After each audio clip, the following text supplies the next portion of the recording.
Hey guys, welcome back to another video here today and some more PSGL here today for another league racing video on F1 2020.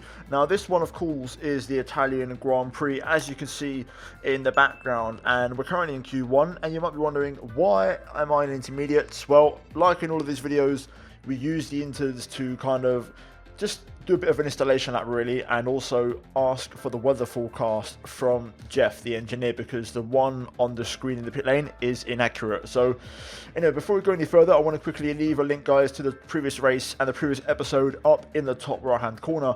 But as we fast forward ahead here, basically, this race, I was very busy this week and I wasn't able to practice for this race. I did a few laps the night before, but on the day itself, I'd done nothing. So I was going to this pretty much blind. So I had to try and do some practice in qualifying. So I did a few laps on the inters to kind of build up a bit of, muscle memory. I'm then going to pit and actually go for a set of mediums and go for another long run on those tyres. So you can see here, we're at the end of our intermediate tyre stint. We're currently P5. I'm now going to pit. I'm going to strap on the medium tyres. I went for a couple of laps in this one actually. I went for an out lap, a time lap, a slow down lap, and then another time lap, and that final one I actually ended up abandoning the lap because I was running out of time. So you can see here we go P3 with this lap on mediums. A long way off the pace though, a long way off where we need to be, a 1:19.4. But we now move on to the soft compound tyres, and on my first lap I was half a second up in the first sector, but I did cut the chicane at 4 and 5. So unfortunately, what I'm going to do now is quickly turn down the fuel and the ERS and try and get back to the line and try and go for another lap. And as you can see here, this is going to be it. So with about 10 seconds to go, we're going to cross the line and we're going to go for my final banzai attempt after doing my practice in Q1 on the inters and the mediums. This is it. So here we go. Down towards turn 1, we're going to brake at the 100-meter board down to third gear, and important here to maybe even use second if you want to try and get a bit more rotation. We try to attack the curb, actually run a bit deep, bit of a lock-up, not ideal, but on the exit you can see we get a decent amount of traction, and we're going to be about 3.5 tenths up, so not a great first sector considering the previous lap which I invalidated. I was half a second up, so we're about a tenth off. I get put off there by the AlphaTauri a little bit into this brake zone, and I end up taking the chicane really safely. We do find some lap time, but not ideal, and that AlphaTauri cost me a bit of time there in terms of maybe braking a bit later because it kind of put me off right at the last second. We go through the Lesmos pretty decently, nice and tidy, but I'm definitely about 1.5 tenths off where I should be right now compared to that previous first sector, of course, on those previous tyres.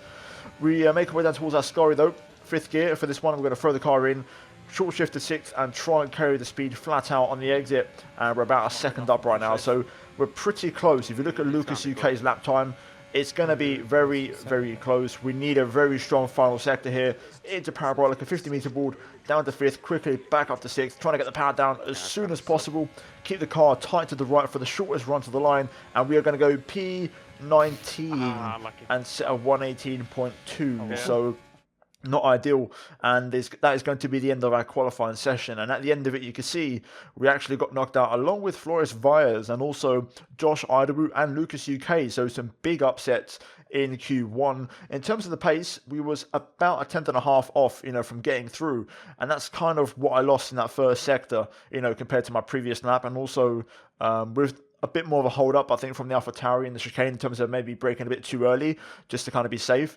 I think I definitely left about 2 tenths on the table, which would have been enough for P14, but in the end, it would have been pretty close anyway, and the pace just wasn't there, of course. The lack of practice means you're not going to be that quick, but to be fair, I was closer than I expected, and that is decent enough for me. But anyway, right in Q1, we're now going to move, though, into the race. So here we are then, the formation lap is coming to a close here in the race, and we're going to start on the last row, P19 alongside Floris, and looks like everyone is going for the medium tyres in this race. So yeah, we're going to see how it happens. We're going to go for the alternate strategy, medium to soft, and we're going to hope for the best and try and keep it clean as the lights are on here for the Italian Grand Prix, and it's going to be lights out and away we go.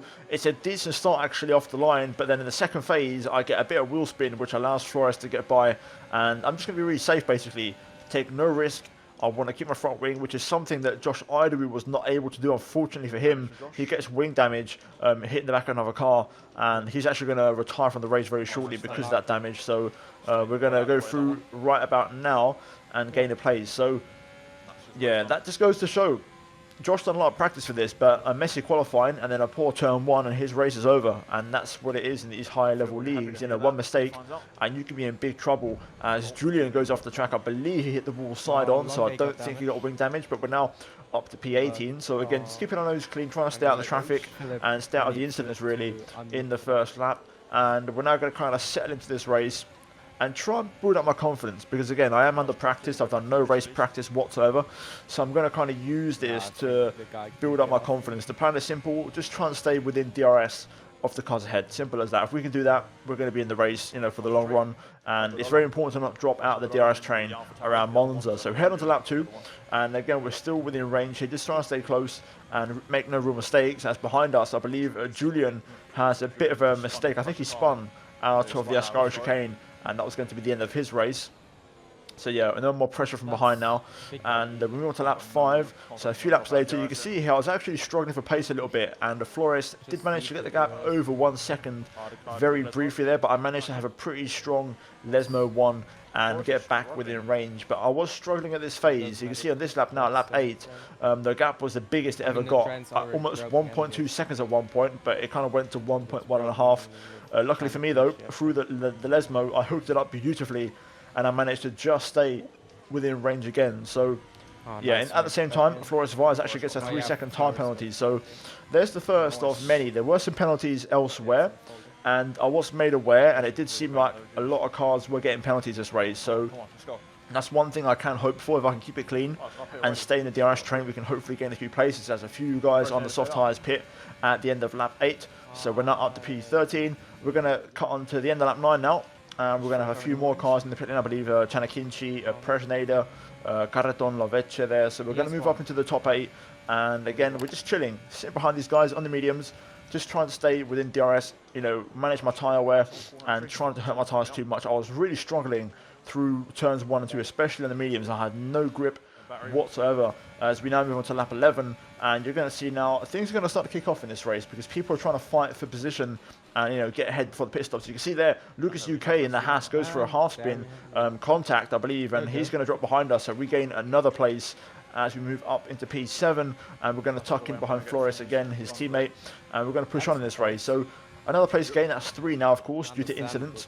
And we now head on to lap 12. And this is where Flores, I believe, is trying to pull me along. So I'm trying to respond to his pace. I end up, you know, pushing quite a bit. Alberola gets a 3-second time penalty of his own in the AlphaTauri. But you can see through the Lesmo here, I just pick up a little bit of understeer and pick up my first warning for track limits on lap 12. So we should be pretty decent. I don't think we should get a penalty if I keep it clean for the rest of the race. Worth noting, Danny Moreno behind also has a 3-second time penalty. So cars are starting to stack up on penalties now, and this is great news for us. Lap 13, as you see, I'm pulling out of the slipstream to try and keep my engine cool as Andy pits, and that was a very early stop. You know, he started on mediums. He's going to have to do 14 laps on softs, which is a long way to go for him. But we're up to P6 into turn 1 again here, and we're going to tuck in behind Flores and Alberola. Meanwhile, behind Moreno, P7 now, of course, as we head into lap 14.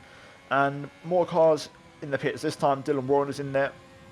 He's going to be the only car to pit this lap. He's currently got the fastest lap in his name. Tyre wear starting to kick in now as well. I'm starting to struggle on my left rear, mainly that's the one that goes around here.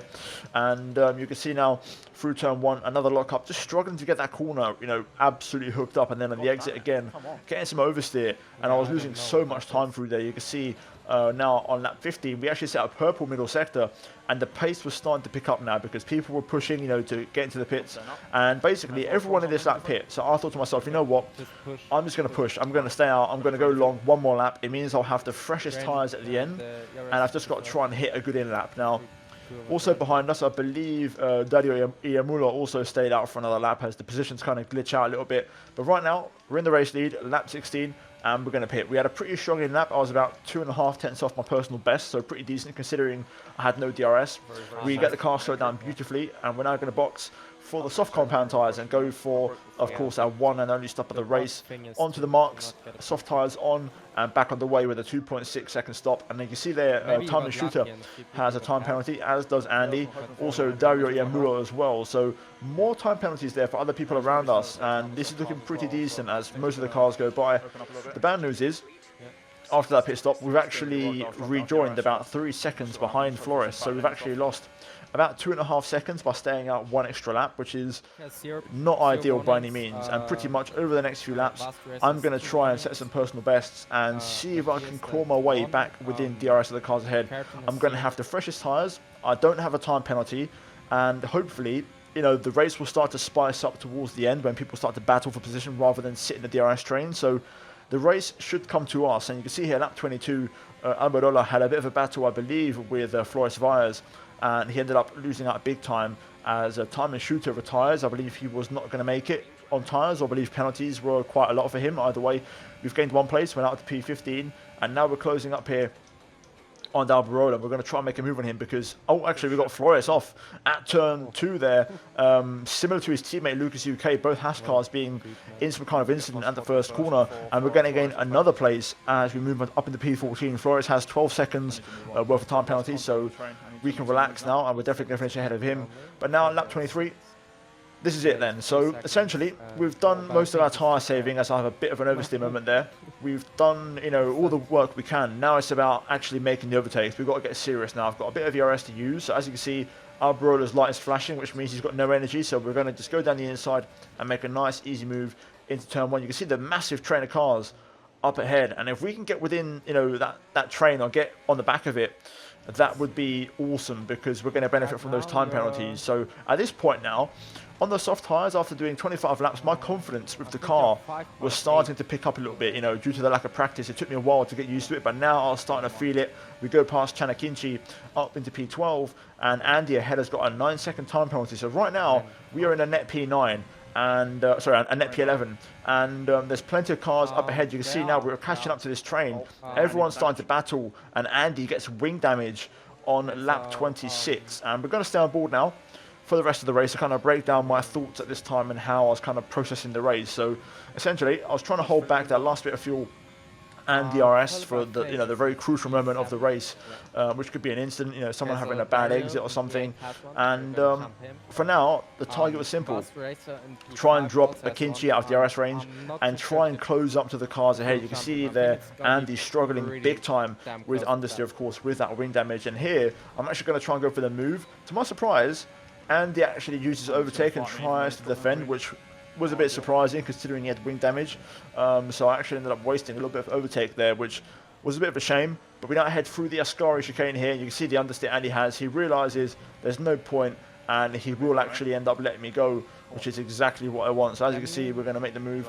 And we're within a second of Dylan Warren up ahead, so we're going to get DRS on the pit straight anyway. So we gain another place up into P11, and now pretty much this is it. So we're in the train. This train runs from P11, where I am, all the way to the race leader. So the race leader right now, I believe Danny Moreno, but he has time penalties, and I think he's got about 6 seconds. And I definitely think I'm within 6 seconds right now of Moreno. You can see at the front of the train there, leading the way. So as it stands right now, we could gain quite a few places on this last lap of the race. Nobody's safe, and there's a lot to gain for us here. So the target on this last lap was simple: try and, you know, hold on for one more lap. I know people will be struggling on their tyres quite badly, especially those who pit a little bit earlier, like Warren, for example, who pit on lap, I believe, 14. So yeah, I'm just going to try and put some pressure on. I think I'm going to have a big tyre advantage here. My left rear especially will be a lot fresher than everybody else. As you can see, everyone's struggling for grip, and Warren just sliding through Lesmos as we try to put some pressure on. But unfortunately, I just don't have quite enough ERS. I had about 20% there. I am going to drain the battery, but Warren has enough to kind of, you know, fight back and stay ahead. So yeah, for now, we're at the back of the train. The cars behind aren't close enough, so we get a second warning, but it's the last lap of the race. I'm pretty much just going full send at this stage, and we're all in the train. That's just the way Monza is. So from race leader to P11, everyone just following each other, nose to tail, and it's going to be all about just making sure we try and get a nice clean exit out of here, which I don't really do. I lose a bit of momentum, but luckily it's not going to affect us. And out of all the cars that got penalties ahead of us, we're going to overtake all of them, and we score points in P8. So in the end, we got there in the end. Really, really good race. P8, we benefit from penalties. After starting P19 with no practice, I score my first points, and the most points I've actually scored in one race since the first race of the season back in Austria. And of course, you guys know how much I've been struggling in this league, of course, because the level is so high, and I struggled to even score 1 point, and that's when I practice. And somehow in the race where I didn't practice, I scored P8, which is incredible. So I'm really happy. No penalties, clean race, decent pace, and the alternate strategy worked really well because my pace on the softs was really strong. And my teammate Philip Presneda finishes P5, so he actually takes the championship lead, I believe. We are still, I think, P13 or something like that in the championship. I've still got a bit of a way to go before we get back into the top 10. But you can see the race results. Nicolas Mateo picking up the surprise win, actually. Nobody expected that. Caraton P2 making it a 1-2 for Williams and a 1-2 for Spain. Matthias Van Erven or CRG Matisse P3 ahead of Loveche, Presneda, Vallejo, Warren, myself, Valentin Bruffet of Vasta Racer, and in P10, Dario Iemulo. So there you go, there's a lot, and your final kind of standings. And the person who won it on track, Danny Moreno, finishes P11 out of the points, which is incredible. That's how close the race was here today. But anyway, points for us. I'm really happy, and we go on to the next race, which I'm very excited for because it's a Japanese Grand Prix. But guys, if you enjoyed today's video, smash the like button. Let's try and hit 800 likes on this video. Subscribe for more daily Formula 1 content and also league racing content on this channel as well. And thank you as always to the members of the channel for supporting. I really appreciate it. And if you haven't done so already, check out the 2 videos on the screen, and I'll see you guys next time. But until then, take care, and it's goodbye from me.